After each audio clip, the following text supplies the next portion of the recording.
what is Freyja's name in Old English? Let's find out.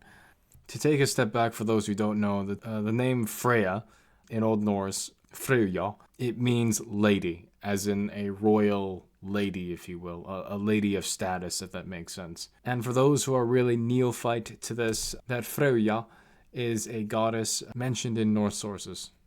To find out Freyja's name, we have to look to the masculine. We have to look to Gothic Frauja or Frauja.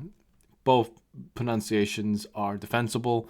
Anyway, but in Old English, we have Frīģea, which is the actual cognate to the Gothic word here. Both mean Lord, as does Freyr in Old Norse as well, which is interesting of itself.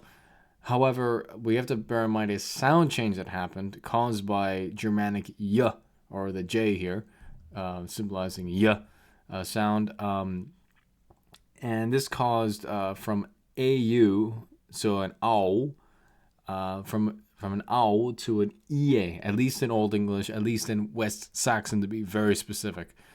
We have a reconstruction here of the earliest form, possibly the earliest form, of Frīģea. And then later we have our tested Frīģea. However, this isn't just this word. We see this in a number of other words. I can't list them all, but another example would be Kieyan, which comes from hypothetical Kauyan. The thing is with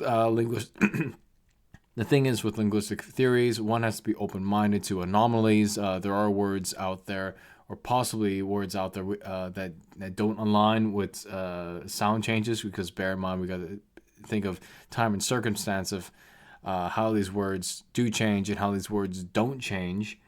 And just because a word does not correlate to a specific theory concocted in the last 100 years, doesn't mean we throw it out throw the baby out with the bathwater. So that's something I want to point out, that anomalies do exist, not only in historical linguistics but in other fields as well. I just want to put that out there.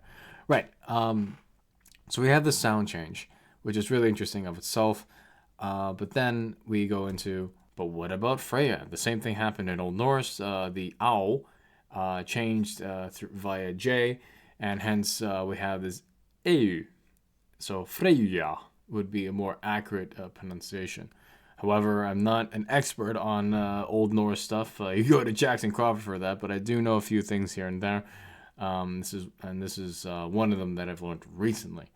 At least I think that, if this is the case with Old English, then we can infer that the same thing happened in Old Norse as well, given the form here is different than definitely from ow. Anyway, moving right on. So, the crux of this video, the inspiration for this video, was actually the Anglo-Saxon poem Deor, which I have a translation here. It's a calc translation. It's a very junky, choppy translation, word per word, just to get really into what the thing is trying to say, at least. So we have here we sat that Mathilde, and I translated this in the genitive, singular genitive of Mathildes, or you could say Matildes. Then Monet, I couldn't find this in the BT dictionary, and I'm not going to pretend I know what this word means, but I've seen other people translate this as moan or moans or something to do with moaning, as in bewailing, crying, and this sort of very unhappy happening going on, because it's not a pleasant story of what goes on.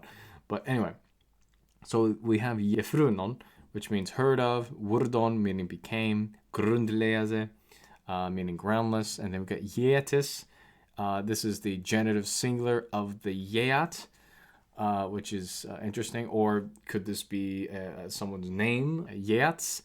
But likely, since we know about the Yeats and how they are a people, so be of the Yeats, so it'll be kind of like a singular, a poetic singular, implying the hinting towards the plural. Possibly.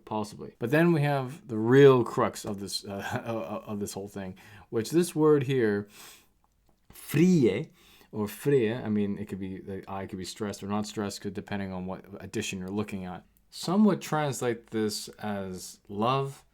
Others would translate this as lady. But what I have here is of the woman, or if you will, of the lady.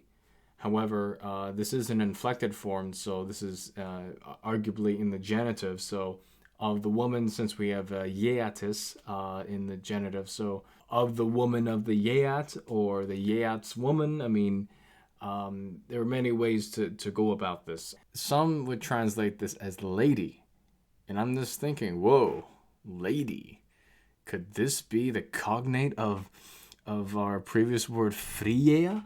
And so that got me inspired to do this video. So if that is the case, if this is the case, it would be a feminine noun, obviously.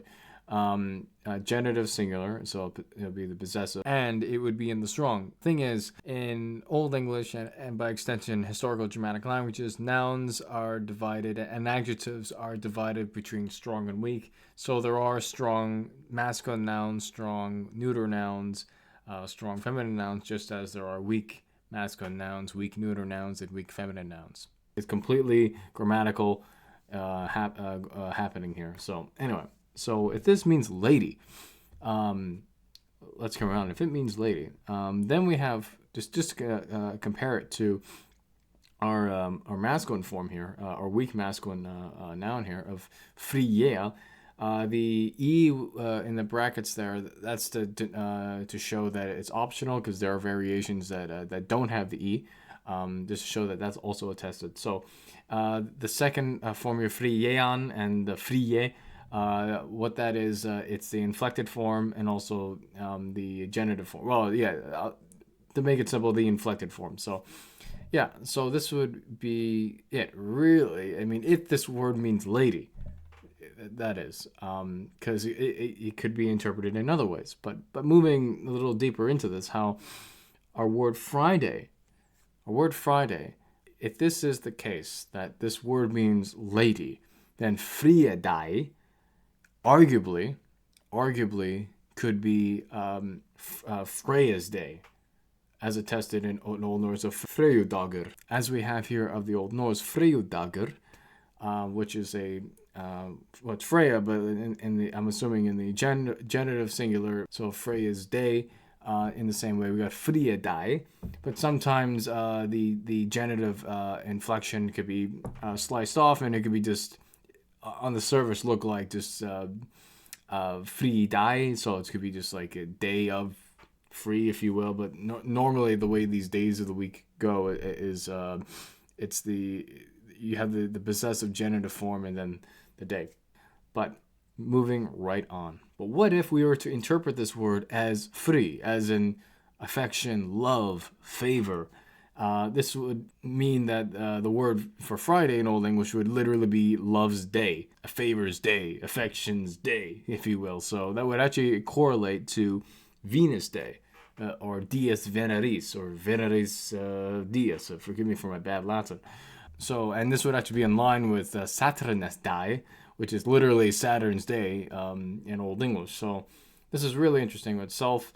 Of course, we do know that the days of the week in themselves, at least in Old English, and in part, well, I mean, from Greco-Roman days of the week, and by extension, the Old Norse, if you will. But then again, the Old Norse days of the week are a little different, especially for Saturday, where I believe it's like a cleaning day or washing day or something like that. But anyway, but definitely Greco-Roman. So, and this would make sense because Frīģedai, if we were to interpret this as literally love's day, Venus Day, and which is really cool of itself. Yeah, moving on. So, what about frig in Old English, as some of you may be wondering? Well, frig in Old English, we do have. Well, I mean, if we were to interpret this free as frig, which arguably you can, so we have free, and then you have frig here, which is what that is.